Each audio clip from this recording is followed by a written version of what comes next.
最近同じように動いているのになぜか噛み合わないと感じることはありませんか？なぜ同じ動きでも進むものと止まるものが分かれるのか。4月上旬のヤギ座が見ておくべきポイントを本編で解説しています。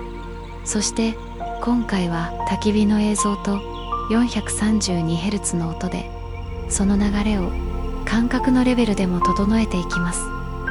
4月上旬リーディングは3月30日月曜日20時公開予定です。